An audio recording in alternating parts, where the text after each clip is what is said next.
delicate and essential alarm system. It's a fundamental part of how we navigate the world and protect ourselves from harm. It acts as a rapid warning signal, instantly alerting you that something is amiss, something's not quite right, and that immediate attention is required. Imagine you touch a hot stove. Instantly, nerve endings called nociceptors, which are specialized pain receptors, spring into action. These nociceptors send an urgent electrical signal racing along neural pathways directly to your brain in a split second. The speed is incredible. You pull your hand away instinctively, a reflex action occurring even before you consciously think about it. Without the sensation of pain, we'd be completely unaware of when we're being hurt or injured, making even the simplest everyday tasks incredibly dangerous. There are some people who, due to rare medical conditions, are unable to feel pain. These individuals often suffer severe and sometimes life-threatening injuries simply because they don't realize they're happening. Pain isn't just a mere feeling of discomfort, it's far more significant than that. It's a fundamental survival tool, deeply ingrained in our biology. It's constantly telling us to stop what we're doing if it's causing harm. It urges us to rest, protect ourselves, and, when necessary, seek medical help. However, sometimes, pain can linger and persist even after the initial danger has passed and the injury is healing.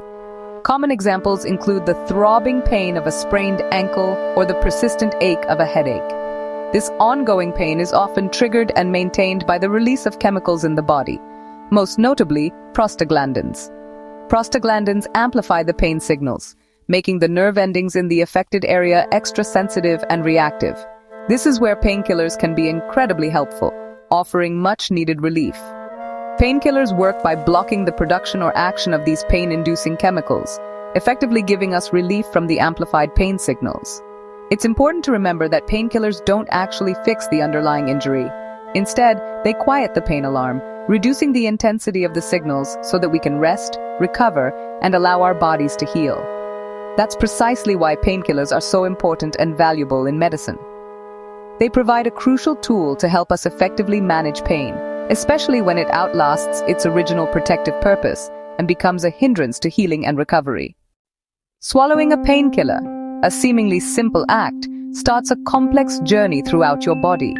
It's a carefully orchestrated process, far more intricate than you might imagine. The pill dissolves in your stomach, breaking down into smaller particles, then moves to the small intestine, the primary site for nutrient and drug absorption.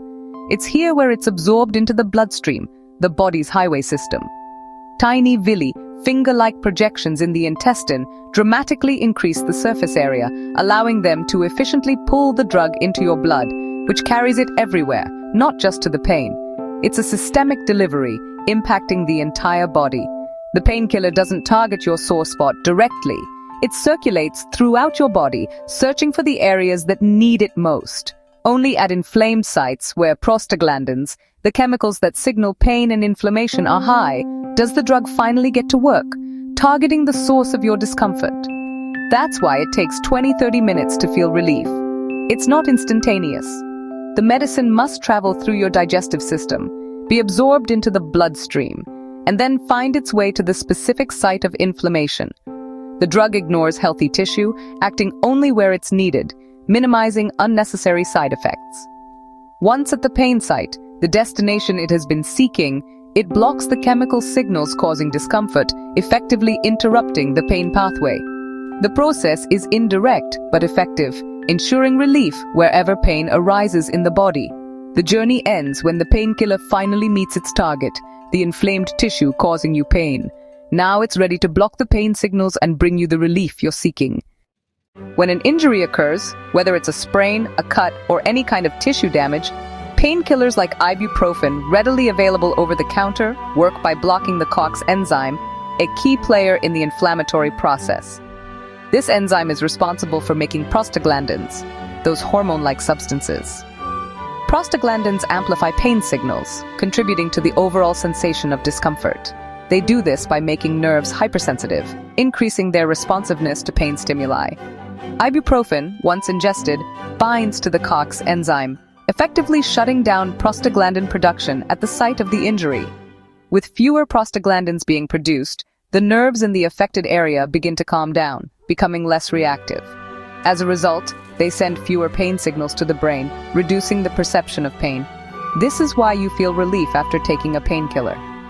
But it's important to remember that the injury itself still needs time to heal completely. The effect of the painkiller is temporary, because your liver works to break down the drug, metabolizing it into inactive compounds. And as the metabolized drug leaves your system, being cleared from the bloodstream, the pain may return, sometimes even stronger than before. That's precisely why following dosing instructions is so important to keep the pain in check and manageable. This allows your body the necessary time to repair the damaged tissues and facilitate natural recovery. Remember, painkillers only mute the pain signal. They don't address the underlying cause of the pain. They give your body a temporary break from the constant discomfort associated with the injury. But as the drug wears off and its effects begin fading, the pain can come back, sometimes quite intensely, especially if the healing process isn't yet complete. Therefore, always follow the recommended dose and usage instructions for safe, effective relief and to support your body's natural healing mechanisms. Paracetamol and ibuprofen relieve pain differently. Ibuprofen is an NSAID. It blocks COX enzymes at injury sites, reducing pain and inflammation. It's best for pain with swelling like sprains or arthritis. Paracetamol mainly works in the brain, turning down pain perception, but not inflammation. It's gentler on the stomach, making it safer for some people. For headaches or fever, paracetamol is often preferred. Sometimes both drugs are used together for stronger relief. Ibuprofen tackles inflammation, paracetamol quiets the brain's pain signals. Always follow medical advice when combining them. Each drug has its strengths and risks. Choose based on your pain and health needs. Painkillers are essential for short-term relief. Headaches, injuries, period pain.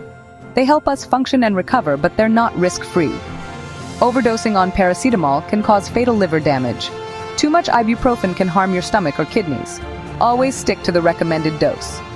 Labels are there for your safety. Painkillers are tools, not cures for chronic pain.